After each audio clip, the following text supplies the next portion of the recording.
Emily, diyan ka muna ha. Magpapaalam na ako kay nanay kung pwede kang tumira dito sa bahay. Sana po, papayag si Aling Sitang at si Pepang. Huwag kang mag-alala, panigurado, papayag yun si nanay. Salamat Ate Pepang, tinutulungan mo ako laki. Ang pait-pait mo talaga. Wala yun. Wait, pupunta na ako kay nanay.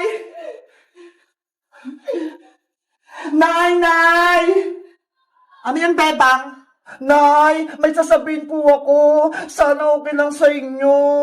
Ano nga yun? Sabihin mo na at ako'y matutulog na. Kasi... Pwede po bang dito na lang tumira si Emily, Nay? Pwede po bang dito na lang siya matutulog sa bahay natin? Anong sabi mo, Bebang? Mag-aalaga ka ng bata dito pa sa bahay? Opo, ayun po si Emily na yun. Hello po, Aling Sitang. Diyos mo, yun naman, Bebang. Saan mo naman napulot yung bata na yan? Baka hinahanap pa ng magulang niya? Matagal ko na pong kaibigan si Emily, Nay. Tsaka, ulila na po siya. Wala na po siyang magulang. Wala na siyang matitirahan. Bebang, hirap na hirap nga tayo ngayon. Wala tayong pera. Wala tayong papakain kay Emily. Hindi natin siya kayang alagaan. Sa iba mo na lang siya ipaalaga. Pero Nay, wala na pong mapupuntahan si Emily. Wala na siyang kamag-anak. Wala na po siyang nanay. Wala na rin po siyang tatay. Kaya kung pwede, gugupin na lang po natin si Emily. Hindi pwede, Bebang. Huwag mo akong bigyan ng problema. Yare, ayaw ata sa akin ni Aling Sitang. Please, Nay, kahit saglit lang. Dito na muna tumira si Emily. Pag sinabi kong ayoko, ayoko. Pagbasin mo na si Emily. Oh, no! Ate Pepang, ano pong sinabi ni Aling Sitang? Umayag po ba siya? Emily, ayaw ni nanay na dito ko tumira sa amin. Sana ako matutulog, Ate Pepang. Nabahan na yung bahay namin. Huwag kang mag-alala, Emily. Hindi kita mababayaan. May naisip akong paraan. Ano pong gagawin natin, Ate Bebang? Ayaw sa akin ni Aling Sitang. Kahit ayaw sa'yo ni nanay, dito pa rin kita matutulugin sa bahay. Paano po? Nakikita tayo ng nanay mo. Meron akong baybayin dun sa may taas. Dun kita matutulugin. Talaga, Ate Bebang? Tara, umakyat tayo para makita mo. Yay! Huwag kang maingi, Emily. Baka marinig ka ni nanay. Oopsie! Akyat na tayo.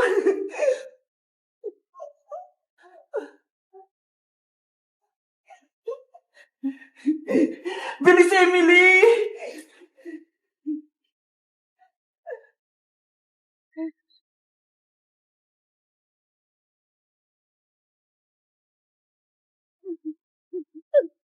Ano kayang itsura ng tutulugan ko?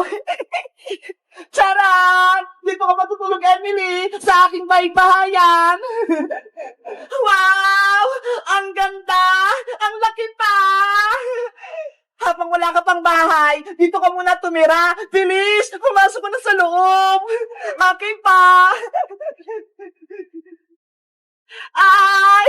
Ang lambot-lambot na bupuan! Tapos may mga stat toys pa! Wow! Ano? Nagustuhan mo ba yung baybayan mo, Emily? Opo, Ate Bebang! Ang ganda-ganda! Maluwag! Ang sarap-sarap matulog siguro dito! Pero, sikreto lang to. Huwag kang maingay para hindi tayo mamuking ni nanay. Sige po, Ate Bebang. Hindi po ako mag-ingay dito. Mamaya, dadalang kita ng pagkain. Diyan tayo maghahapunan. Yay! Magbabaybayan kami, Ate Bebang. Ang saya-saya ko talaga. Anong ingay narinig ko sa taas? Beba! Yari! Narinig ka ni nanay! Naku! Lagod! Beba! Ang ginagawa mo dyan sa taas? Nandiyan na po ako, Nay! Pababa na po ako! Emily, dyan ka lang, ha? Sana hindi kami mabuking ngalang sitang. Guys, sa tingin nyo, tama ba yung ginawa ko? Patutulogin ko si Emily sa taas ng bahay? Magagalit kaya si nanay? Mag-comment na kayo para sa part 3. Bye-bye!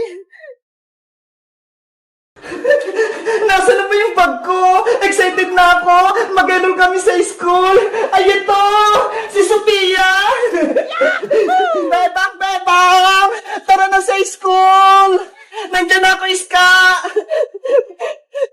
Wow! Naka-uniform ka rin, Bebang! Parehas tayo! Siyempre, pumunta tayo sa school eh, kaya dapat naka-uniform tayo. Nakuha mo ba yung card mo? Kailangan natin yun para makapag-enroll na tayo. Nandito na sa bag ko, Iska. Ay, wait lang. Tignan mo tong bag ko, ho. Sobrang bago. Ang laki-laki pa. Ang ganda naman ng bag mo, Beba. Si Sophia. Ang cute-cute. Thank you, Iska. Ako namili nito. Tara na, magpa-enroll na tayo. Nandito na yung card ko. Nay, alis na po kami. Pupunta lang kami ng school. Iska, sasara ko lang tong gate, ha. Bebang, mauna na ako, ha. Bibili lang ako ng pagkain natin kay Aling Sonia. Okay, antayin mo ako sa tindahan, Iska. Aling Sonia, pabili po. Ano, Iska? Nakabili ka na? Ato na, Bebang. May baon na tayo. Wow! Ang dami! Teka, nasan pala si Princess? Hindi ba siya sasama mag-enroll? Ewan ko. Hindi ko pa nga siya nakikita eh. Inaantay ko nga siya dito sa kalsada. La la la la la la la. Ang sarap ng pagkain ko. Iska! Ayun si Princess, oh! Ano kayang ginagawa ni Princess doon? Hoy, Princess! Tara, puntahan natin siya! Ang sarap talaga itong potato fry! Favorite ko! Princess! Princess! Saan kayo pupunta? Bebang, Iska, bakit naka-school uniform kayo? Pupunta kami sa school, kaya naka-uniform kami. Bakit naman? Wala namang gagawin sa school, ah! Nakalimutan mo na ba? Enrollment kayong Princess. Mag-enroll kami ni Iska. Ikaw, Princess, bakit hindi ka naka-uniform? Mag-bis ka na. Sumama ka na sa amin. Bebang, Iska, may sasabihin ako sa inyo. Hindi na ako papasok sa school. Hindi na rin ako mag-enroll. Ano? Hindi ka na papasok? Tama ba yung narinig namin, Princess? Hindi ka na mag-aaral? Oo, hindi ako nagbibiro. Bakit naman, Princess? Sayang naman yung pinag-aralan mo kung hindi mo itutuloy. Kasi diba, laging mabababa yung grades ko. Hindi katulad sa inyo, laging mataas, 95, 96, 97. Tapos ako, puro 75, 76, 77. Kaya yun, nahiyan akong mag-aral. Princess, kahit mababa yung grades mo, okay lang yun. Basta pumasok ka sa school. Hindi nyo nga ako pinapakopya eh. Kapag exam, kaya hindi na ako sasama sa inyo mag-enroll. Ano ba yung naisip mo, Princess? Nasisiraan ka na ba? Para mataas yung grade mo, dapat mag-aral kang mabuti. Huwag ka nagbubulakbol, huwag ka rin puro laro. Tinatamad na ako mag-aral, Bebang. Magtambay na lang ako dito sa kalsada. Wala kang mapapala sa pagtatambay, Princess. Anong gusto mo? Magbibilang lang ng tricycle dito sa kalsada? Bahala ka dyan. Hindi ka makakapag-merienda tuwing recess. Kahit hindi ako mag-aral, bibigyan pa din ako ni nanay ng allowance pang merienda. At sinong nagsabi na bibigyan kita ng pera, Princess? Nay! Yari si Princess. Nandun sa aling tiri. Totoo ba yung narinig ko? Hindi ka mag-enroll at hindi ka mag-aaral? Yari, may pamano si nanay. Sumagot ka ng maayos, Princess. Kung hindi, hahangirin kita. Mag-enroll ka o hindi? Mag-enroll na po ako, Nay. Huwag niyo lang akong paluin. Mabuti kung ganon. Ay, ito uniform mo. Sumama kay Bebang tsaka kay Iska sa school. Opo! Akala ko, hindi na talaga mapasok si Princess. Tara na, Princess. Sumabay ka na sa amin. Habulin mo na kami, Princess! Wait nga ako, Bebang Iska! Baka paluin pa ako ni nanay! Guys, pupunta na kami sa school. Mag-enroll na kami. Grade 3 na kami ni Princess, pati ni Iska. Kayo guys, nakapag-enroll na ba kayo? At anong grade na ba kayo? Mag-comment lang kayo. Bye-bye! Yung bagong marshmallow, kinain ni Princess. Bebang, tama na, huwag ka nang umiyak. Nandito na tayo sa school, baka marinig ka pa. Eh kasi, wala akong pagkain mamayang Christmas Iska eh. Naubos na. Ikaw kasi princess, no?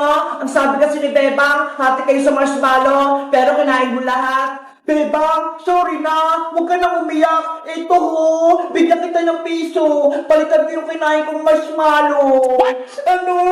Piso lang yung ibibigay mo, princess? Ang haba kaya nung marshmallow kinain mo. Kaya dapat 10 pesos yung ibibigay mo. Hala, ang mahal naman. Huwag ko na nga lang bayaran. Pambili ko na lang ito ng candy mamaya. Princess!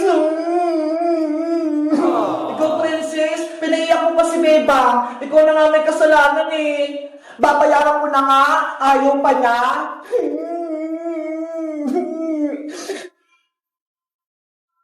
Beba, huwag ka nang umiyak. Andiyan yung bago nating teacher.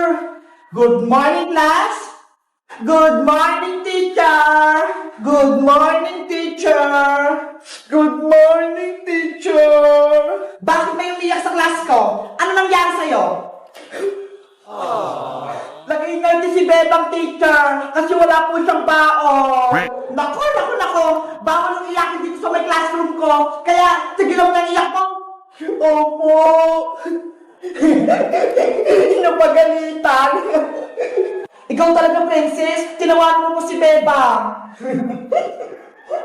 Class, kilala niyo ba ako? Hindi po, teacher.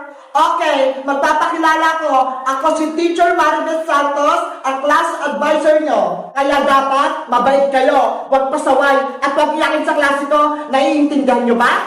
Opo, Teacher Santos. Ngayon, kayo naman yung magpakilala sa akin. Mauna ka na din na buhok. Ang pangalan ko po, teacher, ako po si Iska. Ako naman po si Bebang. At ako naman po si Princess, ang pinakamaganda sa lahat. Parang kulang kayo. Sino yung absent? Naku, late na ako. Nagsimula na yung klase. Good morning, teacher. Stop! Diyan ka lang. Bakit late ka, Iho? Sorry po, kasi hindi ako nagising ng maaga eh. Dahil late ka, may parusa ka. Tatayo ka dyan sa tabi ng pinto. 1 oras. Ngayon na. Oh, no! Si Bayang, tinataya! Yaman ka sa akin, princess, mamaya kapag uwian. Teacher Santos, si Bayang pa nagbabanta sa akin. Bayang, tumayo ka dyan na maghapon. Naintindihan mo ba? Opo. Ano ba yan? Yari, Bebang, yung bago nating teacher, sobrang tapang, pinatayo niya si Boyong. Oo nga, Iska eh. Sana, hindi tayo pagalitan ng Teacher Santos. At sino naman yung maingay dyan? May narinig ako nagbubulong-bulungan. Si Bebang po, teacher, nakikipagkismisan. Bebang, tumayo ka rin. Samahan ko si Barb sa may pintuan. Opo, teacher. Oh, no! Buti nga sa'yo, Bebang. Guys, may bago kaming teacher. Ang pangalan niya, si Teacher Santos. Kaso, sobrang tapang niya. Kayo guys, mabait ba o matapang yung bago ng teacher? Anong pangalan niya? Mag-comment lang kayo. Bye-bye!